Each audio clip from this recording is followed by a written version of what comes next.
Musik sudah jadi hobiku. Hampir sebagian waktuku kuhabiskan untuk bermain musik. Bismillahirrahmanirrahim. Assalamualaikum warahmatullahi wabarakatuh. Namaku Genta. Aku anak bungsu dari 3 bersaudara. Kami bertiga terlahir dari darah seni yang diturunkan oleh ayahku yang juga seorang seniman musik tradisional. Sampai akhirnya aku dan kedua kakak-kakakku membuat sebuah band keluarga, dan sudah banyak acara atau event yang kami isi, mulai dari acara pernikahan sampai acara-acara besar seperti gathering dari sebuah perusahaan. Kakak pertamaku seorang drummer jazz, sementara aku memegang gitar, dan kakakku yang kedua seorang perempuan sebagai vokalis. Pengalaman seram yang akan kuceritakan ini terjadi ketika kami sedang dalam perjalanan untuk memenuhi sebuah undangan untuk manggung di daerah Cikarang, Jawa Barat. Kejadian ini terjadi sekitar 1 tahun yang lalu. Siang itu, kakak pertamaku meneleponku dari Cikarang. Karena kebetulan kakakku memang bekerja di sana. Dia menelepon untuk memberitahukan bahwa besok lusa ada satu perusahaan yang mengadakan family gathering untuk menyambut ulang tahun perusahaannya. Dan mereka ingin band kami mengisi di acara mereka. Kakak meminta agar siang itu aku dan kakak perempuanku langsung berangkat ke Cikarang untuk prepare. Dan siapa tahu ada cukup waktu untuk latihan dulu. Namun, karena siang itu aku ada kerjaan lain, maka aku baru bisa berangkat pada sore hari.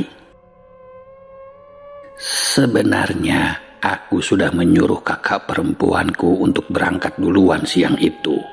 Namun, dia memilih berangkat bareng denganku nanti sore. Singkat cerita, sore itu pekerjaanku pun selesai. Aku bergegas pulang dan bersiap-siap untuk berangkat ke Cikarang dengan kakak perempuanku. Kami akan berangkat menggunakan sepeda motor. Alasannya agar kami lebih cepat sampai di sana. Setelah berkemas dan bersiap-siap, sore itu sekitar pukul 4 kami pun bersiap untuk berangkat. Baru saja aku akan mengeluarkan sepeda motorku, tiba-tiba hujan mulai turun, dan tak lama turun dengan deras. Hal itu memaksaku dan kakakku untuk mengulur waktu pergi, karena tidak memungkinkan jika berangkat hujan-hujanan. Mengingat barang-barang yang kami bawa adalah barang elektronik seperti gitar listrik. Kami takut jika gitar kami kebasahan terkena air hujan dan malah jadi rusak, tidak bisa dipakai. Jam 7 malam hujan belum menunjukkan tanda-tanda akan reda. Aku menelepon kakakku dan bilang kalau di Bekasi sedang hujan deras. Namun kakakku berkata kalau malam ini kami harus sudah ada di Cikarang. Akhirnya kuputuskan bila jam 9 malam hujan masih turun dan belum reda, kami tetap akan berangkat. Setelah menunggu dan waktu menunjukkan hampir jam 9 malam, hujan mulai reda. Tanpa berlama-lama, aku dan kakakku langsung berangkat menuju ke Cikarang menggunakan sepeda motor. Perjalanan berlalu. Tak terasa kami pun sampai di daerah Bekasi Barat. Dan terasa ketika itu sedikit demi sedikit gerimis mulai turun kembali. Aku sempat menepi, bermaksud untuk memakai jas hujan. Ketika itu, kulihat sudah jam 10 malam. Baru saja aku mengeluarkan jas hujan dari jok motor, hujan kembali reda. Kami pun mengurungkan untuk memakai jas hujan. Ketika itu, kondisi jalanan sedang sepi. Hampir tidak ada kendaraan yang lewat. Buru-buru kami menaiki kembali motor lalu menyalakan motorku. Namun, motorku menyala, tapi lampu motorku malah mati. Aneh. Aku berusaha sedikit membetulkannya, mencari-cari penyebab lampu motor mati. Mungkin ada kabel yang longgar atau putus. Namun sepertinya semua nampak tidak ada masalah. Tak mau terlalu lama di jalan, akhirnya kulanjutkan perjalanan tanpa penerangan lampu motor. Meskipun sebelumnya kakakku menolak karena akan berbahaya di jalan. Begitu katanya. Dia menyarankan agar kita pulang saja dan besok pagi baru berangkat ke Cikarang.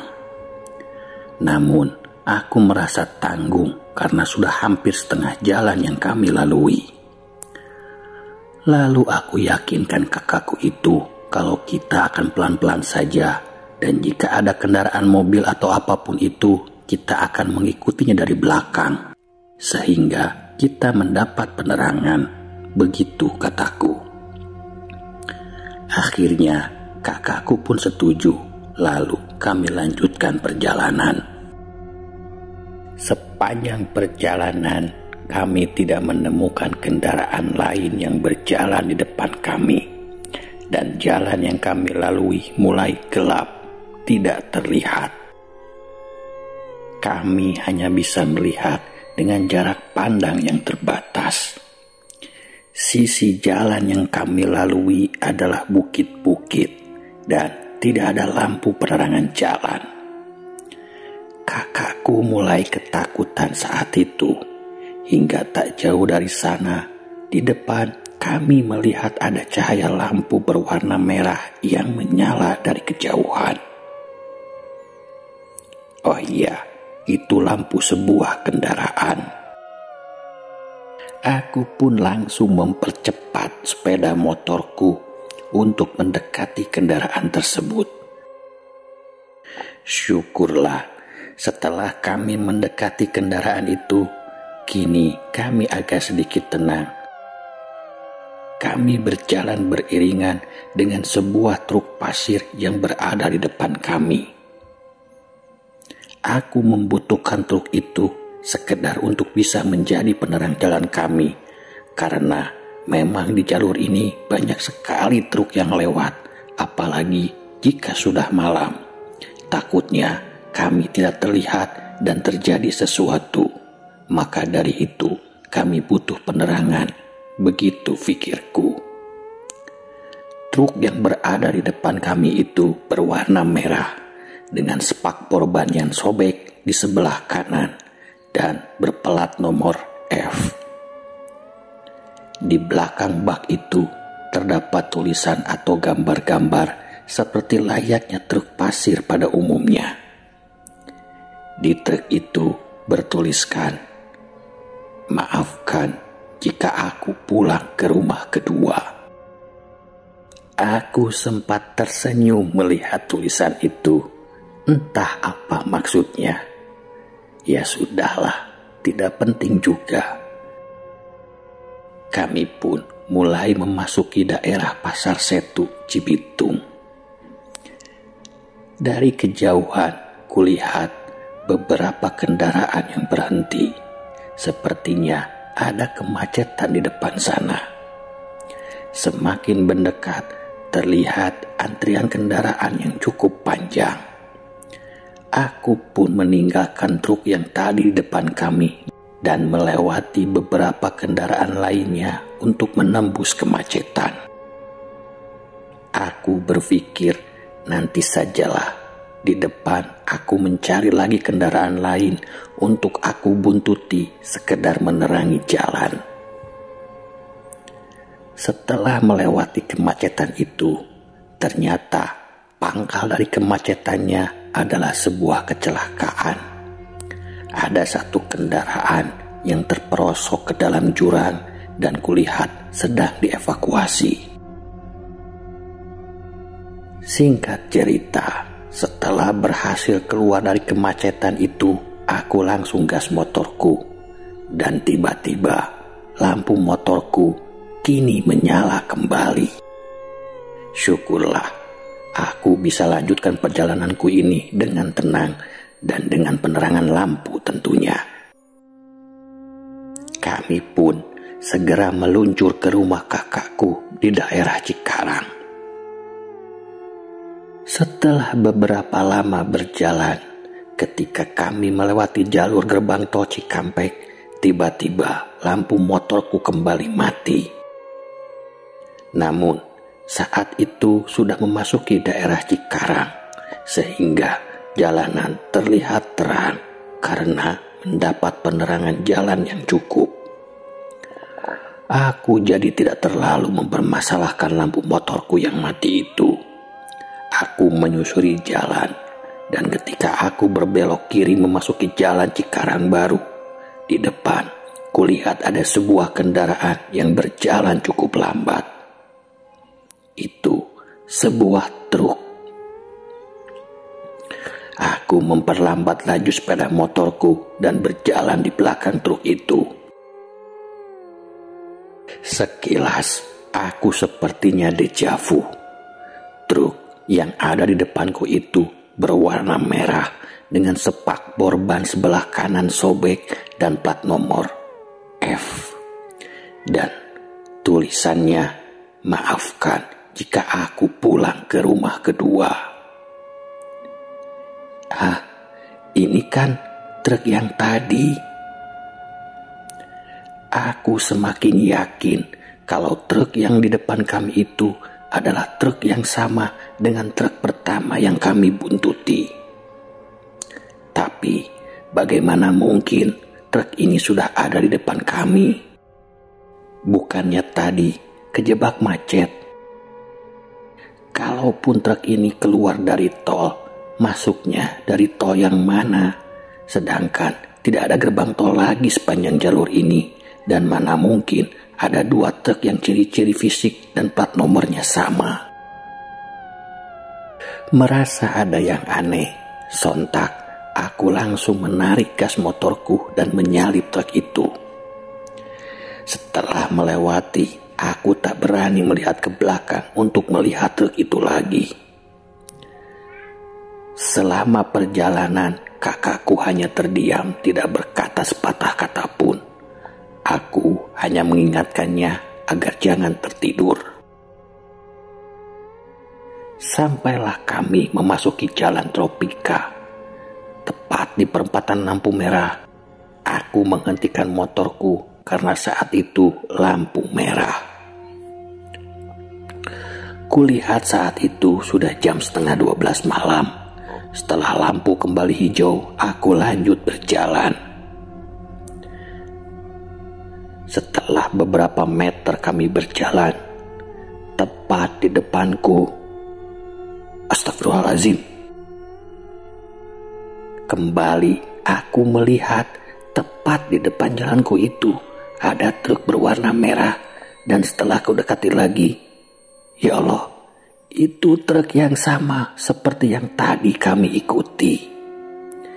Aku pastikan lagi ciri-ciri dari truk itu.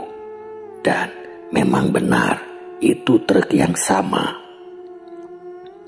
Bagaimana mungkin truk itu sudah ada di depan kami lagi? Padahal sudah kami salip dari tadi dan kami sudah berada jauh di depannya. Bulu kuduku seketika berdiri. Terasa kali ini kakakku menundukkan kepalanya karena terasa helm yang dipakainya mengenai punggungku dan terasa tangannya memegang lebih erat pinggangku. Kali ini Aku coba beranikan diri mendahului truk itu dan melihat ke arah pengemudi truknya. Aku pun tancap gas mencoba mendahului truk itu. Sudah ketiga kalinya aku akan melewati lagi truk tersebut. Sesaat sebelum aku melewati pintu pengemudi truk itu, tercium bau busuk yang sangat kuat.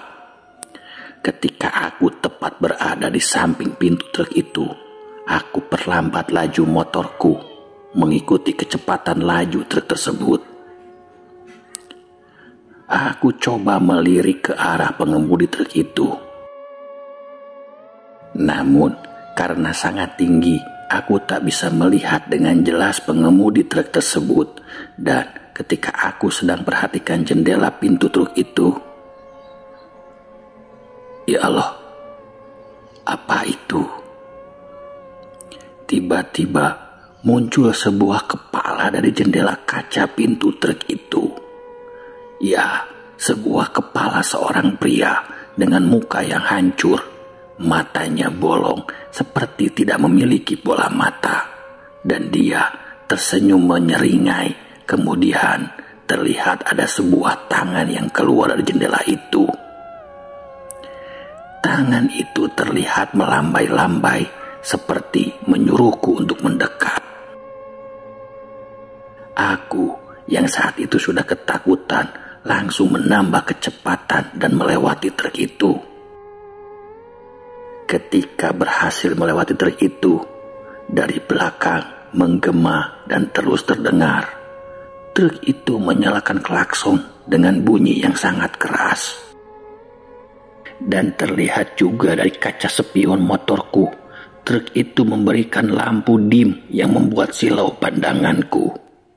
Hingga aku dan kakakku terjatuh di pinggir jalan. Untungnya kami tidak mengalami luka yang serius.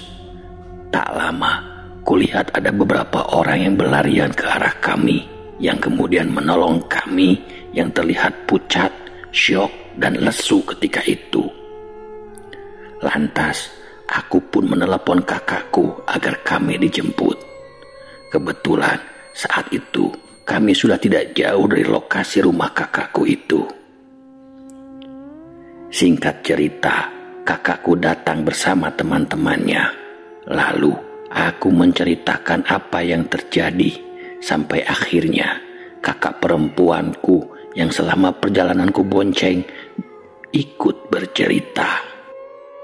Dia berkata, ketika kemacetan di daerah Cibitung tadi, kemacetan itu penyebabnya adalah sebuah kecelakaan. Ada kendaraan yang terperosok jatuh ke dalam jurang dan ternyata dia melihat kendaraan apa yang terperosok masuk ke jurang itu. Dia melihat jelas bahwa itu adalah truk berwarna merah yang sama persis dengan truk yang kami ikuti. Bahkan sekilas kakakku memperhatikan ketika proses evakuasi pengemudi truk itu. Ketika diangkat dan dikeluarkan, kondisinya sangat mengenaskan. Itulah kenapa kakakku hanya diam selama perjalanan, karena dia sudah tahu apa yang ada di depan kami. Bukan truk sebenarnya yang kami ikuti, namun truk gaib. Entah apa maksudnya truk itu mengikuti kami. Apakah bermaksud mengantarkan kami dengan penerangannya, atau ada maksud yang lain? Yang jelas, aku melupakan sesuatu ketika berangkat tadi. Aku lupa untuk berdoa dan minta izin bepergian kepada orang tuaku. Mungkin ini hikmah yang bisa kuambil dari kejadian ini. Jangan lupa berdoa ketika kita akan bepergian, apalagi bepergian di malam hari.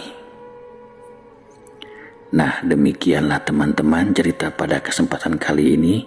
Mohon maaf atas segala kekurangan. Billahi taufiq wal hidayah. Wassalamualaikum warahmatullahi wabarakatuh.